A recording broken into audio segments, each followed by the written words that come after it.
নমস্কার বন্ধুরা, সবাই কেমন আছো? আজকে তোমাদের জন্য আবার একটা খুব সুন্দর ড্রয়িং নিয়ে চলে এসেছি। তো বন্ধুরা, ভিডিওটি শেষ পর্যন্ত দেখার অনুরোধ রইল এবং আমার চ্যানেলটিকেও অবশ্যই সাবস্ক্রাইব করার অনুরোধ রইল। তো পদ্মফুল আমাদের সবার খুব ভালো লাগে এবং পদ্মফুল হলো আমাদের জাতীয় ফুল। তো পদ্মফুল সাধারণত অনেক বড় জলাশয় বা পুকুরে হয় এবং বাড়ির টবেও এখন লাগালে ভালোই পদ্মফুল হয়। তো বন্ধুরা, পদ্মফুল আমরা যখন ছোট ছিলাম আমাদের খুব পছন্দের একটা ফুল ছিল পদ্মফুল। সচরাচর দেখা যেত না, কিন্তু আমাদের বাড়ির পাশে একটা পদ্ম বিল ছিল, সেই বিলে অনেক পদ্মফুল ফুটতো। তো সাহস করে ওই বিলে নেমে কোনো দিন পদ্মফুল তুলে আনতে পারিনি। অনেকবার গেছি, কিন্তু প্রত্যেকবারই সাপের তাড়া খেয়ে বাড়ি চলে এসেছি। যারা বড়রা যেত তাদেরকে বলতাম, তারা তুলে এনে দিত। এবং আমাদের একটা বন্ধু ছিল স্কুলের, ও মাঝে মাঝে গিয়ে তুলে আনতো স্কুলের এক ম্যাডামের জন্য। তো ম্যাডাম ইতিহাসের শিক্ষিকা ছিল, পড়া না পারলে খুব বকতো আমাদের। তো আমরা আর যাই করি, ম্যাডামের পড়াটা ঠিক করে যেতাম। তো ওই বন্ধুটা ম্যাডামের বকুনি কম শোনার জন্য, ম্যাডামকে খুশি করার জন্য পদ্মফুল আনতে ওই সাপের তাড়া খেয়ে বিলে যেত, কিন্তু ম্যাডাম তাও ওকে বকতো এবং ও সবার জন্যই আনতো। স্কুলে আরও অনেক বন্ধুবান্ধব ছিল, তাদের জন্য পদ্মফুল আনতো। তো ওর কাছ থেকে মাঝে মাঝে চেয়ে নিতাম আর ওকে বলে দিতাম, এই পদ্মফুল আনতে গেলে আমাকে একটা দিস। মানে আগে যেমন হতো, তখনকার সময় তো ফোন ছিল না, আমরা সবাই এইসব নিয়েই সময় কাটাতাম, দিন কাটাতাম। তো দেখো, আমার আস্তে আস্তে অনেকগুলো পদ্মফুল আঁকা হয়ে গেল। তো পদ্মফুলের এই যে নাল বা ডাঁটা, এটাকে আমরা কি বলি জানো? এটাকে মৃণাল বলে। এবং এই মৃণাল থেকেই মৃণালিনী। আমরা জানি কবিগুরু রবীন্দ্রনাথ ঠাকুরের যে স্ত্রী ছিলেন তার নাম ছিল মৃণালিনী দেবী। তো বন্ধুরা, ভিডিওটি শেষ পর্যন্ত খুব আস্তে আস্তে মনোযোগ দিয়ে আঁকবে, ঠিক আছে?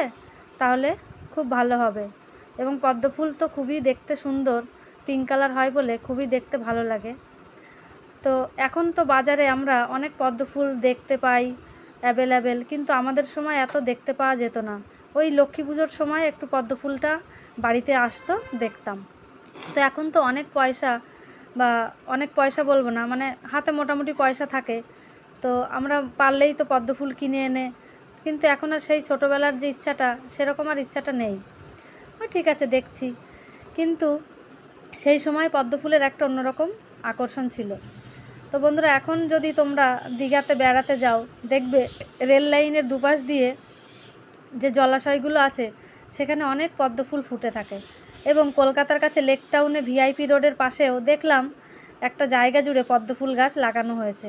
দেখতে ভালো লাগে। ওই রাস্তা দিয়ে অনেকবার গেছি, তবু কখনো সময় হয়নি যে একটু বসে, ওখানে একটু পার্কও করা হয়েছে যে পদ্মফুল দেখব। তো দেখো, আমার হয়ে গেল স্কেচ করা, এবার আমি কালার করব। তো পদ্মফুলের প্রথম কুড়িগুলো কালার করে নিলাম পিঙ্ক কালার দিয়ে। এবার আস্তে আস্তে আমি পদ্মফুলগুলোকে কালার করছি। তো তোমরা মনোযোগ দিয়ে আস্তে আস্তে আঁকবে, যাতে বাইরে বেরিয়ে না যায়, কারণ বাইরেটা জলের মধ্যে, তো জলের রং করব, গোলাপি রংটা, এই জন্য আস্তে আস্তে করে নিলাম। তো বন্ধুরা, ভিডিওটি কেমন হয়েছে বা গল্পটা আপনাদের কেমন লেগেছে অবশ্যই জানাবে কমেন্ট করে। এবং তোমরা কে কে পদ্মফুল তুলেছো বা এরকম কোনো গল্প আছে কিনা সেটাও জানাবে। তো ড্রয়িংটা একটু আস্তে আস্তে মনোযোগ দিয়ে আঁকতে হবে, ধৈর্য ধরে, তাহলে শিখতে পারবে। আর এই ড্রয়িং থেকে তোমরা বা আপনারা কিছু শিখতে পারলে কি না, বা আমি কিছু শেখাতে পারলাম কি না, তার জন্য অনেক ধন্যবাদ। শিখে থাকলেও অনেক ধন্যবাদ তোমাদের সবাইকে। তো দেখো, এবার পদ্মফুলের যে নাল বা মৃণাল, সেগুলোকে আমি কালার করে দিলাম। এবার জলটাকে কালার করব, তার আগে পদ্মফুলের পাতা। তো পদ্মফুলের এই পাতা নিয়েও অনেক গল্প আছে। আমরা ছোটোবেলায় কোথাও কোনো ধর্মীয় উৎসবে গেলে তখনকার সময় এই পদ্মফুলের পাতায় আমাদের প্রসাদ খেতে দিত, আর আমরা এর জন্য মারামারি হুড়োহুড়ি করতাম কে ভালো পাতাটা নেবে।